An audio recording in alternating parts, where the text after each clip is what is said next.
Welcome to the Americana Bistro Grill. I'm your host Roberto Alvarez-Galloso, serving you the best in Americana music. Right now we have one of the greatest singer-songwriters who is one of the latest in Americana history. His name is Jesse Stone Creatchman, and it's like hearing Bob Dylan and Woody Guthrie in the 21st century. For me, it's a pleasure and an honor to have him here, and you could even see some of his videos on YouTube and in other platforms. Right now we're going to see if we could try to get him in Instagram Live. 1 minute. Okay, we're inviting him. We're inviting him right now. Transmit with Jesse Stone Music. Please come one, come all. Let us see, come one, come all.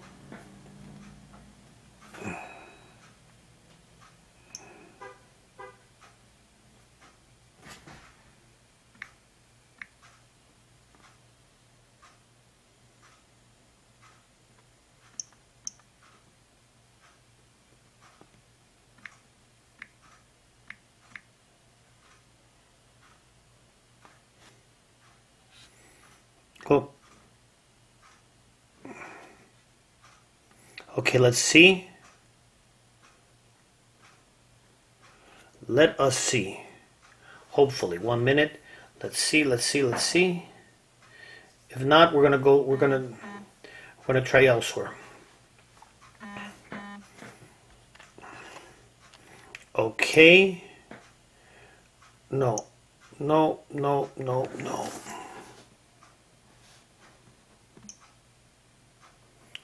Great. We have you here, Jesse. Okay, you're here now. Let's see if we're going to invite you here. Okay. Now we're talking.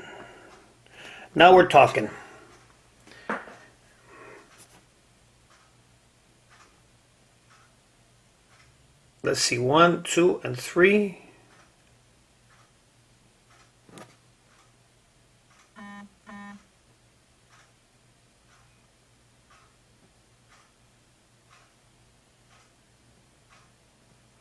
Unless I'm having some problems here, technical. Okay, we know you're here.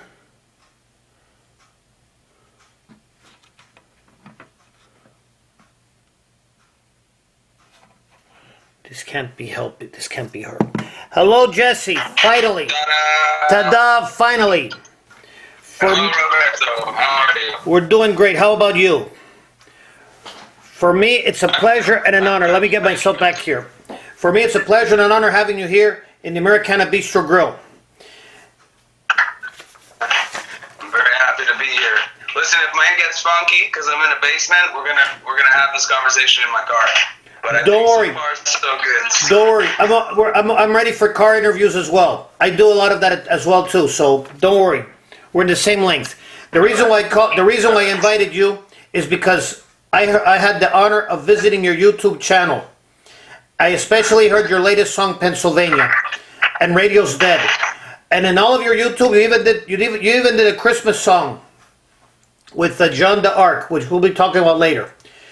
My opinion of you, and maybe you could correct me, is every time I hear and see Jesse Stone Creatchman, it is like seeing Bob Dylan, a young Bob Dylan in the 21st century, along with the resurrected Woody Guthrie. Yeah, I was listening to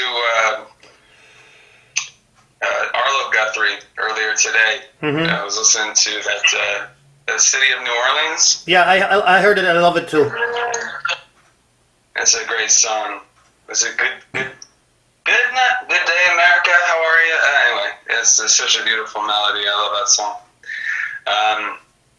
My father was a big Bob Dylan fan, so I got to see him when I was 13, and it was the first time I saw hippies.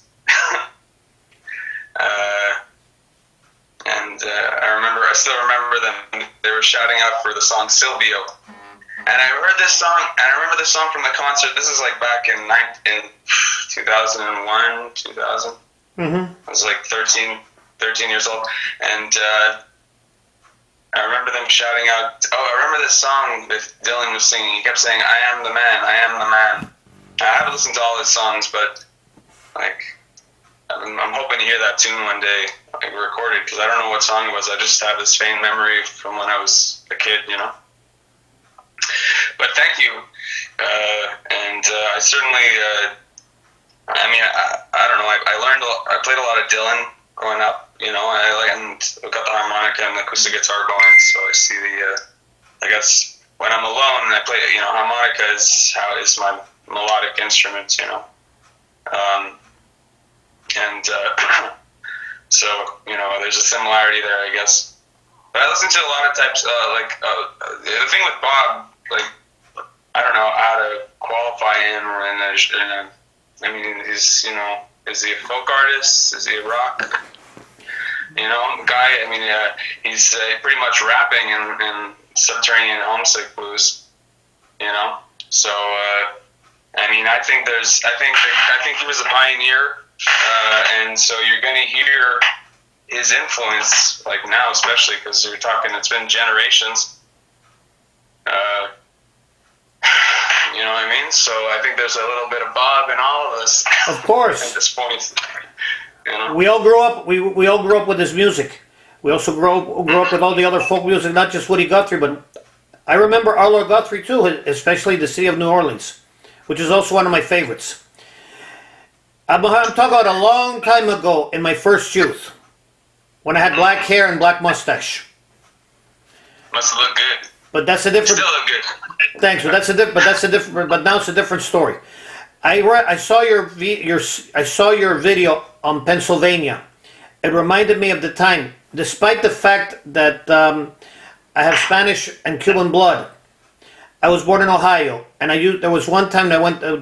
The last time I was in Ohio was in 1980, 81, doing pre-college, and I would cross many times the state line between Ohio and Pennsylvania. Some of the stuff that you talked about Pennsylvania evoked many strong memories with me, because I sort of like experienced some of it, not the way you experienced it, but it was another Pennsylvania altogether, and it was sort of like almost like you experienced it. What inspired you to do Pennsylvania, and how was the video and the song done, created better? How was the video done, and what inspired me to write the song? Yeah. What And to do the inspired me video. to write the song. Well, I mean, she was an inspiring lady. You know, it was what can I say? Sometimes I write specific, like, for a purpose. This song, like, kind of evolved. So it's funny. I was on a podcast not too long. I mean, I guess we're talking about Pennsylvania. So the thing is, this song started off as kind of a crooner, and I was singing. You know, I wasn't being very specific as to what was going on. Sometimes you just hear. You know, you start thinking of a time, a place, and music comes to you. You know, I kind of explored Pennsylvania. It was in my past from a few different angles until I finally decided to come clean, I guess, about over and yeah. I don't know if that answers your question, but this is an autobiographical record that I'm coming out with, and I'm writing about my experiences. You know, I'm not. I tried to dig into my experiences rather than put anything on. I ended up with like kind of the results I was looking for. I couldn't have made it up. So this was just a moment in my life. It was a wild summer, and it's kind of just I chronicle. You know, I guess I chronicle my 20s. It's like a coming of age story, I suppose. All the songs together. Pennsylvania is a chapter. You know, it was it was a moment of great change. In terms of the video, I wanted to do the song justice. First of all, I wanted something that was, remarkable. I thought, I worked hard on the song, long and hard, in studio to make something that was, to hit the bar that I thought I could, and so I wanted to do the same thing with video. actually a bit of a story of how it all came together. I had this gig where I was opening up for Jack Broadbent, who's you know Jack Broadbent? Yeah, I've heard of him. He's this great, amazing slide guitar player from the UK, and I had the privilege of opening up for him in Montreal with the Jazz Fest. It was very cool, and we recorded the performance, and the sound man lost the audio. I was going to put it out, as a live performance, actually. So I had that, and Lavender was spending time in studio while we were tracking the song, and she kind of, I don't know how she ended up dancing on it. I think we asked her to, she was interested, and we were just having fun. In the studio, we'd set up a green screen there, and so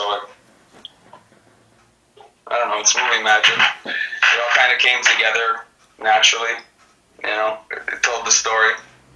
I was working with this filmmaker named Peter Thompson, who's a real out of Ireland, and he's the editor on the film, and so his work is all over that thing. Yeah. So how is it?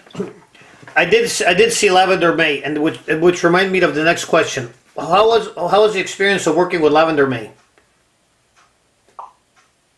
I mean, it was a great experience in terms of, but I mean, it was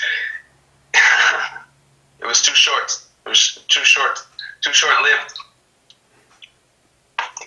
I mean, it was I'm really happy to have her in the video, and I never get old. It never gets old to me. Mm-hmm. I helped edit that video. We had to work on it for a while. But it was great, Yeah. One day I'm gonna have to invite her to my program. But that's another issue. Your program? One day I'm gonna have to invite her to my program. We're doing the Americana Bistro Grill. We're already interviewing you right now. So in the future we'll probably be inviting Lavender May. So my next question is: you did Pennsylvania, and it was a great video and everything. Did you shoot it in Pennsylvania or did you shoot it in Montreal, Canada?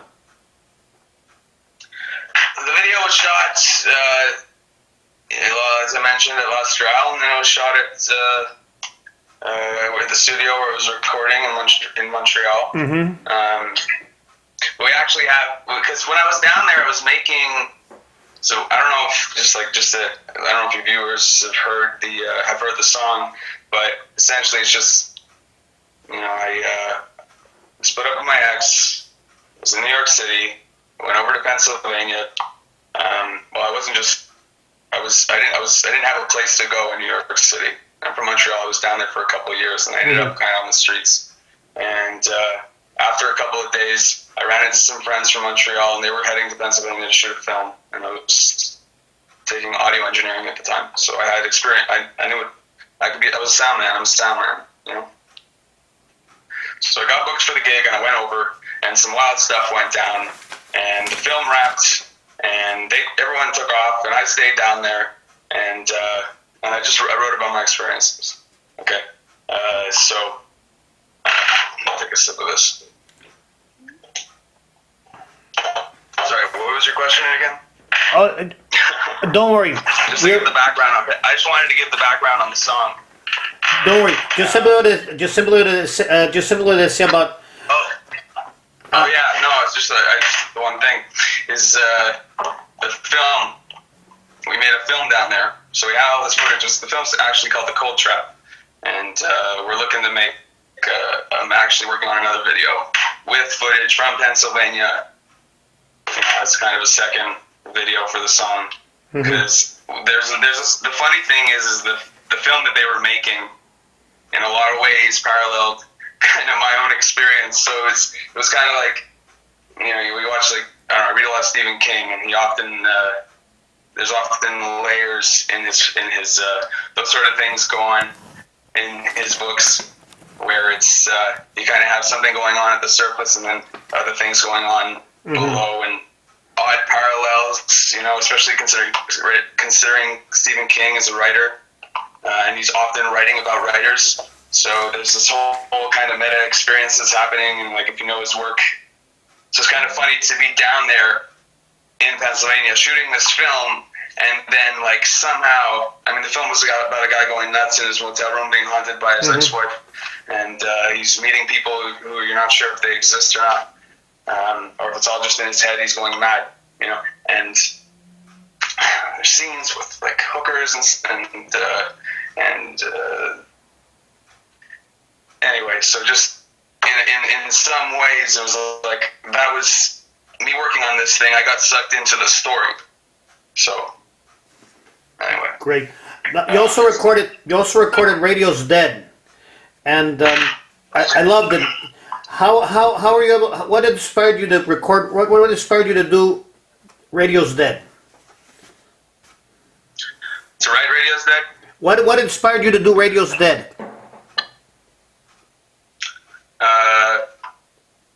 You mean to write the song? To write it and record it. What inspired you to write and record "Radio's Dead"? "Radio's Dead" is a hard song to talk about. "Radio's Dead" was. I was talking to this radio jockey not too long ago, and they were like, kind of almost seemed offended when I told them the title of my song, because it was my first single. I wanted to get something out over the summer. I wanted to make a statement with the song. It's a ballad. "Radio's Dead" is, we've got Steve Poirier, who's an Acadian fiddle player.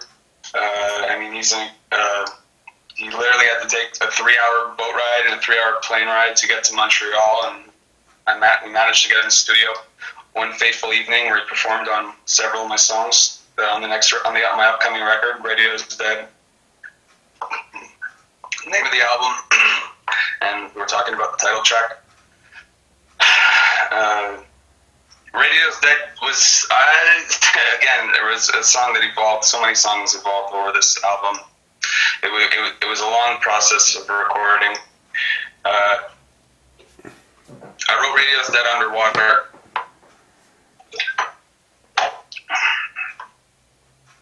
I was on tour. I was pushing myself a little too far. Mm-hmm. The album's about me. Well, I mean, like I said, it's autobiographical. It all kind of comes to a head. Things ramp up. The energy goes up. Gets heavier. I'm singing about what's going on. And I write my song "No Guarantee," which is kind of, the album culminates in this song where I'm kind of coming clean, and it's kind of like an AA share. My share, you know. So "Radio's Dead," kind of, to me, like its location on the album and what its purpose is, like, and why I wrote it. It was I guess, you know, between the politics of the day and what I was doing, like, of the day, and what I was doing at the time, and I was working. You know, I wanted to just be playing music at the time. We're going back a couple of years, pre-pandemic. I took on a job because I was too out of my mind. I had too much chaos in my life, and so I took on a job. And I had to get used to. You know, I took myself off the road for a period, and just to try and figure out a way to get myself together, because I was doing too much drugs, and I was unorganized, and I was gigging night after night. And I took this job where I was just marching up hardwood flooring and stone tiles and what else? Carpets, like up third-story floors, just up and down and up and down and up and down. And I was still at gigs on the weekend, and I wasn't getting a lot of sleep, and I kind of felt like I knew something was wrong. I knew something was missing. I knew I had to get my shit together. And you know, but I've always got my ears open, and I've always got my mind going. And I don't know. I wrote "Radio's Dead." That's the best I can do. But it's a really great song. I saw all of your videos on YouTube. You're one of the most creative people that that I have seen. You're one of the very few. You're a genius. I'm not joking. I'm saying the truth. What you write is not only based on reality, but you actually have us feeling that reality. I felt it when you were doing Pennsylvania, which leads me to more other songs. You wrote Fisherman and Perry's song. What was the inspiration behind that? Well, first of all, thank you for your kind words. They're the truth. It means a lot. They're the truth. Don't let other people say you otherwise. I know a lot. As much as I would like to agree with you about the genius thing, I know a few people who would, might disagree. But including myself, as much as I'd like to not, But anyway, it's very kind of you. I love my passion is songwriting, and Barry's song was written for my uncle's brother-in-law, first cousin, Barry Britton. It was it was a work for hire from it was my aunt who encouraged me to write it, and that was a really interesting experience because I didn't know Barry. It was his 60th birthday. I didn't know him for a hole in the wall.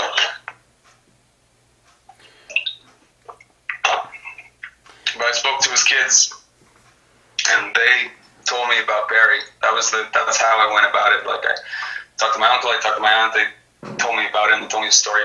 I knew it, so I started to learn his history. He's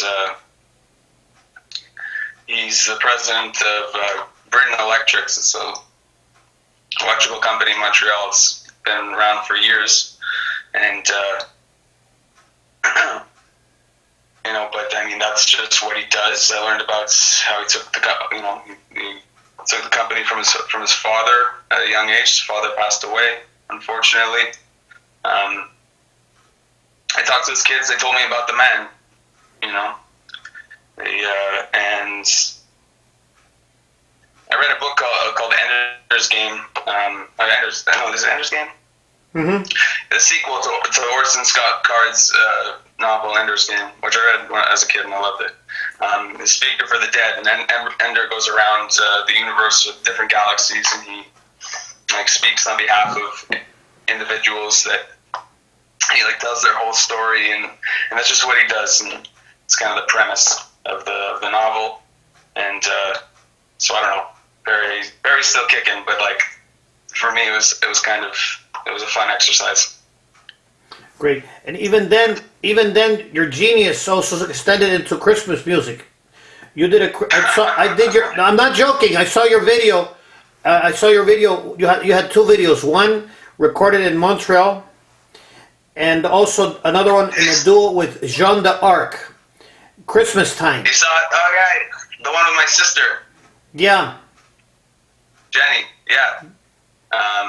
Formerly Jeanne d'Arc. That's an old video. That's one of my favorites. I'm glad you brought it up, though. Yeah, my goal is I got to get that Christmas song recorded. I got tracked. One of these days. No, don't say one of these days. Do it, because what you had here in Christmas time, you had two videos. One of them was you with another group of people singing Christmas time to an amazing public in Montreal, and then you had the other video which was with your sister Jeanne d'Arc, and it was really, really beautiful. It showed, not only did it show the genius in you, it showed you had the spirit of Christmas in you. I felt it. Reminded me of the times when I had Christmas. It reminds me of the times when I had Christmas with my wife. I love Christmas music. I like Andy Williams and I'm Dreaming of a White Christmas and Blue Christmas and all the Christmas songs. It's so nostalgic, and Christmas films. So I don't know. No, I don't know know why I wrote the Christmas song. No, but you wrote it because you were probably inspired by some of the Christmas music. I love Christmas music from all over the world, and your song of Christmas time, I think it also inspired me because also Bob Dylan probably had recorded a Christmas album, or at least he recorded one Christmas song. And then there was another part where I heard Christmas Time by you and Jeanne d'Arc, and it reminded me of the album Christmas with John Denver in the Rocky Mountains. I've never heard it. I heard it. Really beautiful. This is the first album that John Denver recorded. He recorded other Christmas albums, but the first one that he recorded was Christmas with John Denver Christmas in the Rockies. And it was a really beautiful one. And there are some other independent artists who, like for example, Katie Laurel, who also recorded her Christmas album. I don't know if you know Katie Laurel. She was originally from Colorado, and she did one Christmas album also. But you really did it. You should make another video of Christmas time, and maybe even record a Christmas album in your own way. But it was really, really beautiful. And you had even more. Also, you had other songs like Fortress, Break of the Day, White Flowers, the Whiskey song. Let me make sure if I was right. The Whiskey song. What inspired you to those videos too? I saw some of your videos which were recorded live, and others which were like audio. I'm going all over your YouTube channel. Break of Day is the title of my first record. Fisherman's on Break a Day. Fortress is on Break a Day. And what else? Hey, the Whiskey song. The Whiskey song I haven't recorded yet. I got the Christmas song. Got the Whiskey song. I've also got a birthday song now. So I think I see a record coming together as I talk about it. The Whiskey song I wrote honestly, that was, okay, so I sing from experiences, like on this new album. I I was a kid, I didn't have experiences. I just wanted to write a whiskey song. You know what I mean? Because everybody was singing all these songs, and I didn't know, I was young when I wrote the whiskey song. I was like too young to be drinking whiskey. But it was, but what happened was it's like a self-fulfilling prophecy, because I ended up, I'm 19 and I'm moved to the city and I'm out and about in the bars and doing all these open mic nights and then I'm running an open mic and I'm singing the whiskey song because I'm stubborn because there's some songs that I know and some songs that I love to play, but my problem is every time I start to learn a new song, I get distracted. I'm like, oh, I love this chord pattern, and then start going off and writing my own stuff, So I never learned a whiskey song for the bar, So I needed my own, and then and then it really became the whiskey song. I put some footage on Instagram recently of like the band and Chad and Renaud and Mike and Jorge and my father and Zach come up and we're just, it's just it was like a 10-year-old video, but still holds up to me. Well, all of your songs, including the whiskey song, all the other songs that I've also mentioned, you've hold up. They're really great. Hey, Dan. They're really great. They. How's the? I had a question. How's the audio? The audio's doing great. Don't worry. I'm hearing you in my office. Actually, this used to be my dad's office. He was a lawyer here in Florida. He passed away. He left me his office. So I operate from various offices. Oh, sorry to hear about your father. Yeah, he died last October. He died at the tender age of 98. So. Too young. Only the good die young. Yeah, so he bequeathed me this office so I could use many times as I wanted to.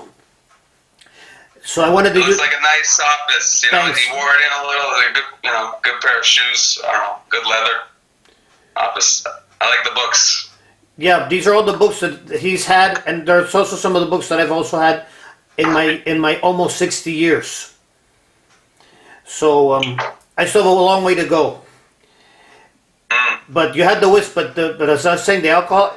You were good with the whiskey song. Everybody had their poison. I could have written the coffee song because I can't have alcohol. My liver cannot dissolve the alcohol.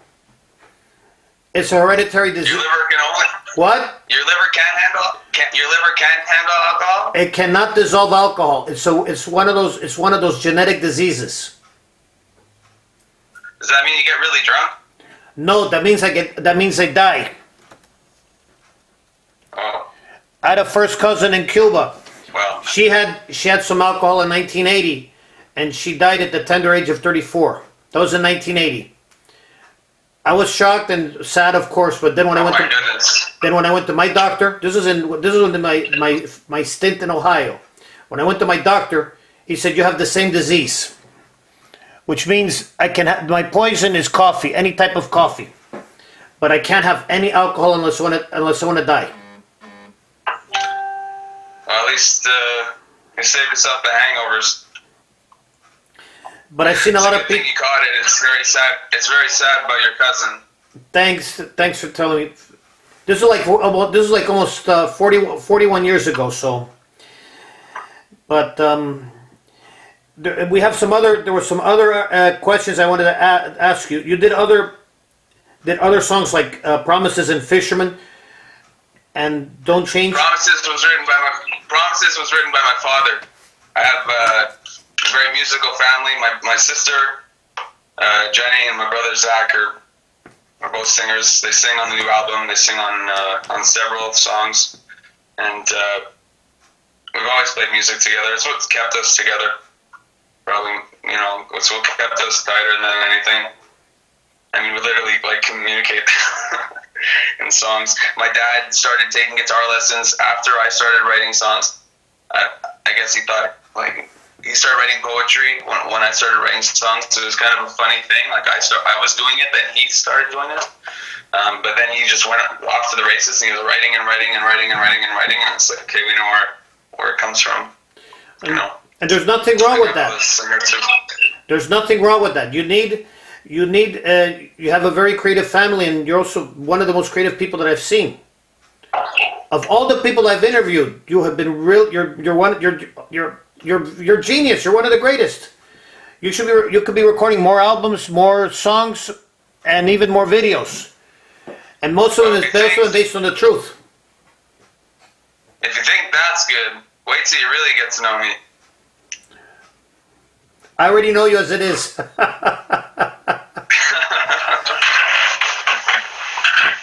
And I'm glad we're having this program here. You're also more than invited to when you have more. Yeah. You're more than invited next year to be interviewed again when you have more albums. Especially, and I'm going to be doing a 60th birthday celebration on March 2022. You're too kind, and thank you. It's a pleasure to be here. I was going to say, this is my Friday night, You're my Friday night date tonight. Cheers. Cheers. Drink it in my name. Drink it in my name. I just want to say hello to everybody. So I saw Dan in the chat. This is my first time doing like an Insta live sort of thing. So it's fun. Yeah, I was gonna suggest my guitar here. I don't know if you can. Go ahead. I don't know what it sounds like. Go ahead. Do you want to hear something? Yeah, go ahead. The show's yours. Okay. I was gonna play something off the album, but I'm kind of feeling something else right now. Okay, so this is a funny story. I got speaking of Instagram, I get this woman who contacts me not too long ago, asked me to write a song for her 5-year-old named Polly, and she's gonna pay me like $300, and some people are laughing because they probably got the same email. I got excited. It turns out she tells me the kid likes Spider-Man, the kid likes PJ Masks, gives me all the goods on the song. I'm like, all right, songwriter for hire. on a mission, throw on the cape, pick up the guitar, and write the song called Polly, Happy Birthday Polly, because it's his birthday. And then like we start going back and forth, and eventually I realized the whole thing was a scam. And so I was like kind of disappointed, but I ended up with this song, and songs are like, they're like children, so you can't really, you know, I mean, you only regret them once they get older. So this is a song, hopefully you can hear it. It's called Polly. Gal Romeo, Catboy is in town. One noble hero, king of his crown. And if you do the best you can swing like Spider-Man. What do you need of his evil plan? You gotta be good, you gotta be brave, you gotta remember, even heroes make mistakes. We're all right at home tonight, singing that it's my birthday. 1, 2, 3, 4, 5, going fast, but you still can't drive. Hip, hip, hooray, Polly, happy birthday. What's your superpower? Can you climb up walls? Pacing on